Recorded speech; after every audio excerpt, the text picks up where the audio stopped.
Olá a todas essas mentes curiosas que nos acompanham hoje. Bem-vindos a esta jornada intelectual onde o passado ilumina o nosso presente. Hoje vamos derrubar um mito que sobreviveu por séculos e que distorce uma das filosofias mais belas. Quando ouvem a palavra Epicuro, é muito provável que pensem em banquetes transbordantes de comida. Talvez imaginem vinho correndo sem fim e uma busca desenfreada por prazeres carnais e luxos desnecessários. No entanto, a realidade histórica é radicalmente oposta. O homem que deu nome a esta escola de pensamento não buscava o excesso, mas a calma absoluta.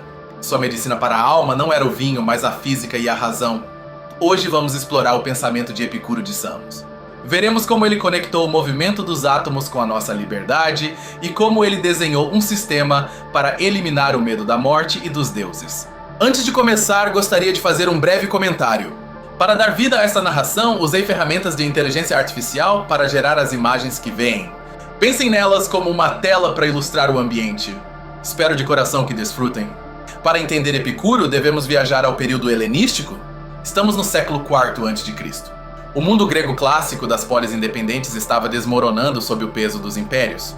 Alexandre, o Grande, havia morrido e seus generais disputavam o mundo conhecido. A sensação geral não era de orgulho cívico, mas de uma profunda ansiedade e incerteza. O indivíduo sentia-se pequeno e indefeso diante de forças colossais. Em meio a este caos, surge Epicuro. Ele não fundou sua escola em um ginásio público como Platão ou Aristóteles.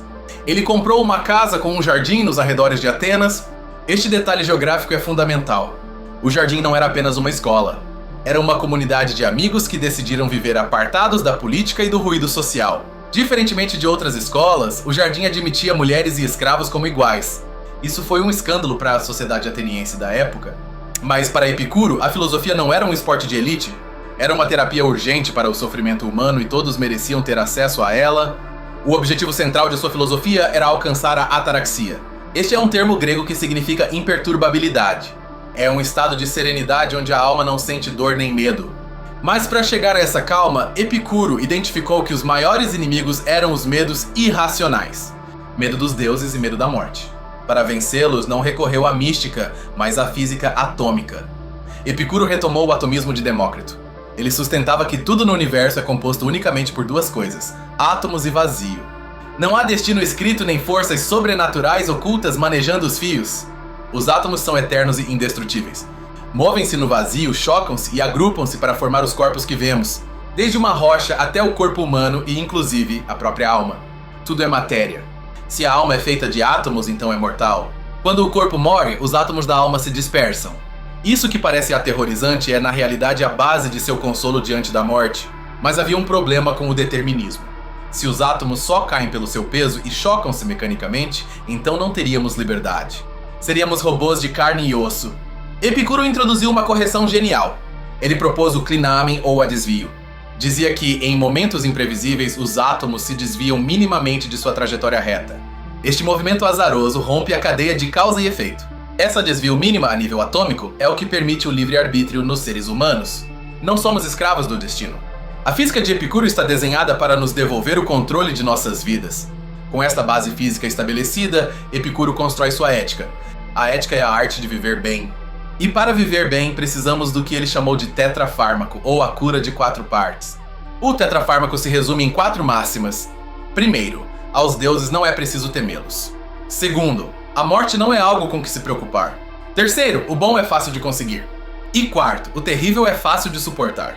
Analisemos o primeiro remédio, o medo dos deuses.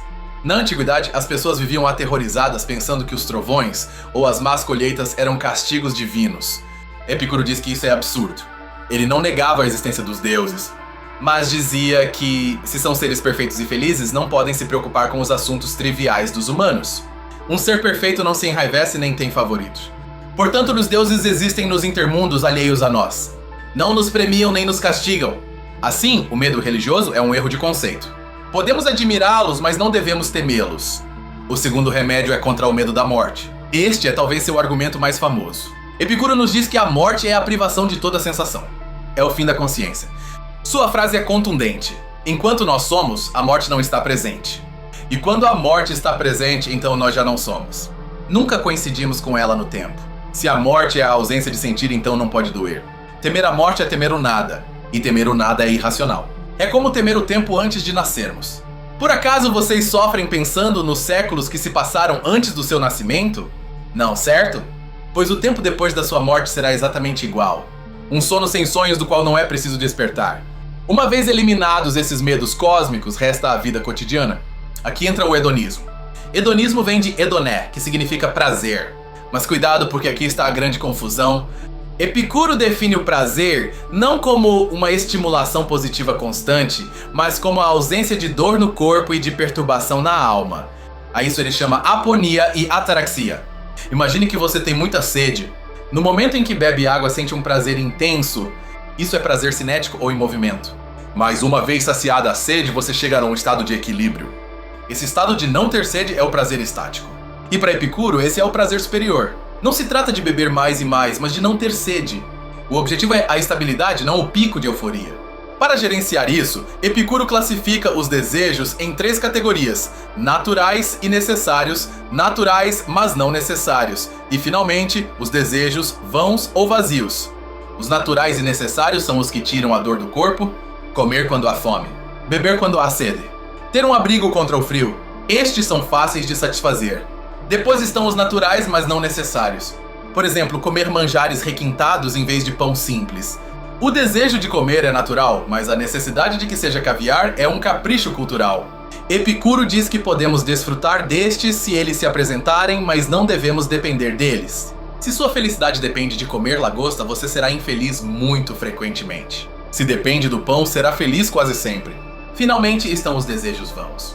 Estes não são naturais nem necessários. A fama, o poder político, a riqueza imensa. Estes desejos não têm limite natural e sempre geram ansiedade. A fome tem um limite. Você se sacia e para. Mas a ambição de poder nunca se sacia. Sempre se quer mais. Por isso, estes desejos são a fonte principal da infelicidade humana. Aqui é onde entra a terceira parte do remédio. O bom é fácil de conseguir. Se ajustarmos nossos desejos ao natural e necessário, a felicidade está ao alcance da mão de qualquer um. Epicuro dizia que com um pouco de pão e água, o sábio pode disputar a felicidade com o próprio Zeus. A riqueza não está em ter muitas posses, mas em ter poucas necessidades. E a quarta parte do remédio, o terrível é fácil de suportar. Epicuro argumentava que as dores físicas, se são muito intensas, duram pouco tempo ou levam à morte, que é o fim da dor. E se a dor é crônica e dura muito tempo, costuma ser leve e suportável. Além disso, a mente treinada pode distrair-se da dor, recordando momentos felizes ou conversando com amigos. Isso nos leva a ser um pilar fundamental do epicurismo, a amizade.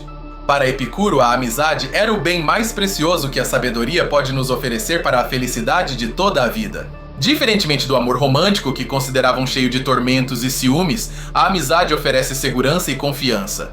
Em O Jardim, cultivar a amizade era uma prática espiritual diária. Comer sem um amigo é vida de leões ou de lobos, dizia.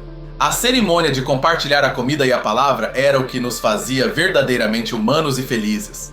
Quanto à sociedade, Epicuro aconselhava viver o culto, em grego latibiosas. Não procure cargos públicos. Não tente mudar o mundo político, pois isso só trará invejas e perigos. A justiça para ele não era um mandamento divino nem uma ideia platônica no céu, era simplesmente um contrato útil. Um acordo entre as pessoas para não se prejudicarem umas às outras. Respeitamos as leis não porque sejam sagradas, mas porque violá-las nos gera o medo de ser descobertos. E esse medo rompe nossa ataraxia. Assim, o sábio cumpre a lei para dormir tranquilo. É fascinante ver como esta filosofia tão prática foi atacada ferozmente. Os estoicos os chamavam de porcos por sua ênfase no prazer. E depois o cristianismo tentou apagar seus textos. Para os cristãos, a ideia de que a alma morre com o corpo e que os deuses não intervêm era heresia pura. Epicuro foi pintado como um ateu libertino e perigoso durante séculos. No entanto, seu legado sobreviveu de formas milagrosas. Graças ao poeta romano Lucrécio e à sua obra Da Natureza das Coisas, podemos recuperar grande parte da física epicurista no Renascimento. Pensadores modernos como Marx, que fez sua tese doutoral sobre Epicuro, ou os utilitaristas ingleses, beberam desta fonte. A busca pela felicidade secular começa aqui. Hoje em dia vivemos em uma sociedade de consumo que nos empurra constantemente a desejos vãos. Compre um novo telefone. Busque mais curtidas. Torne-se famoso. Epicuro nos olharia com lástima. Nos diria que estamos perseguindo fantasmas. Que estamos enchendo um barril furado. Que a ansiedade que sentimos é o preço de não saber distinguir o necessário do acessório, seu cálculo hedonista é mais relevante do que nunca. Diante de cada decisão, pergunte-se: o que me acontecerá se eu conseguir o que desejo? E o que me acontecerá se eu não conseguir? Frequentemente, descobriremos que a dor de não conseguir esse capricho é mínima e o custo de persegui-lo é a nossa paz mental. A verdadeira riqueza é a autarquia, a independência dos desejos externos. A filosofia de Epicuro é um chamado à simplicidade radical. Não é pobreza, é liberdade. É a capacidade de desfrutar intensamente da própria existência sem precisar de aditivos. Voltemos à imagem dos átomos. Somos um acidente fortuito em um universo vasto. Não há um plano divino para nós. Isso poderia parecer deprimente para alguns, mas para Epicuro é a libertação final. Se não há roteiro, somos os donos de nossa própria obra. O sentido da vida não se encontra, se constrói mediante o prazer prudente e a amizade. Assim, da próxima vez que sentirem ansiedade pelo futuro ou medo pelo que não podem controlar, lembrem-se do tetrafármaco. É uma medicina que não caduca. Não temas o que não podes mudar. Não temas o nada. Desfrute do simples que tens à tua frente. E suporte com dignidade o inevitável. É uma receita simples para uma vida complexa. Epicuro morreu no ano 270 a.C., aos 72 anos. Sofreu uma obstrução renal dolorosa? Segundo contam seus discípulos, ele cumpriu sua própria filosofia até o final. Em seu último dia, escreveu uma carta a um amigo. Disse que as dores eram intensas, mas que a alegria de recordar as conversas passadas com seus amigos compensava o sofrimento físico. Mesmo no limiar da morte, a mente podia encontrar refúgio na gratidão e na memória. Essa é a prova final da fortaleza do sábio epicurista. O epicurismo não é um convite à preguiça. É um trabalho ativo de jardinagem interior.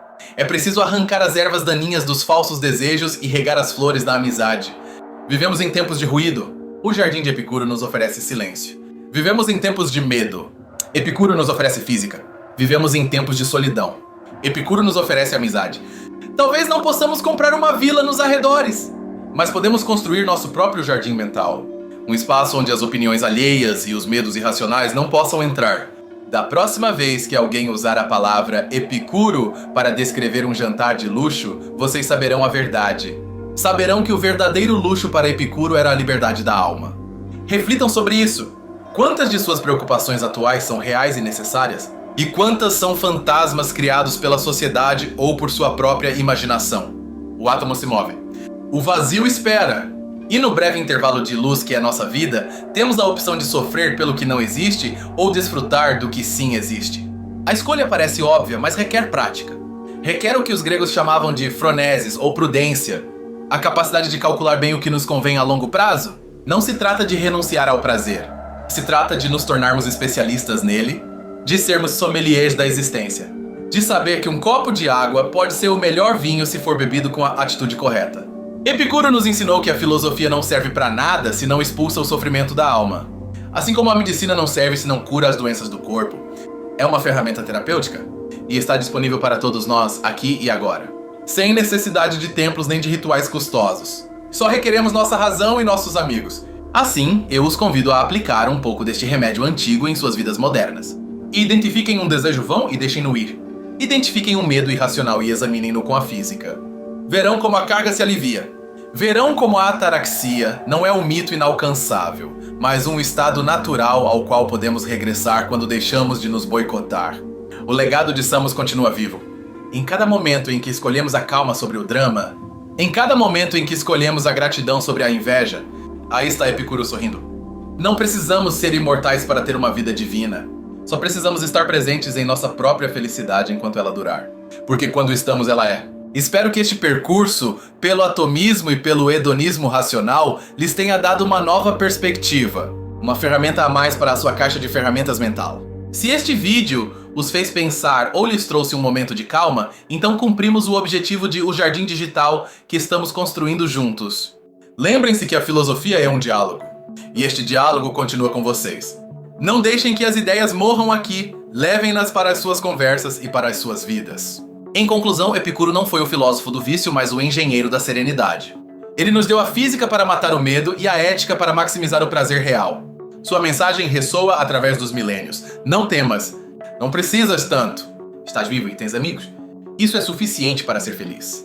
Muito obrigado por dedicarem seu tempo mais valioso, sua atenção, a explorar estas ideias comigo. É uma honra contar com a companhia de vocês nesta jornada. Se acreditam que estas ideias podem ajudar alguém mais, não hesitem em compartilhá-lo.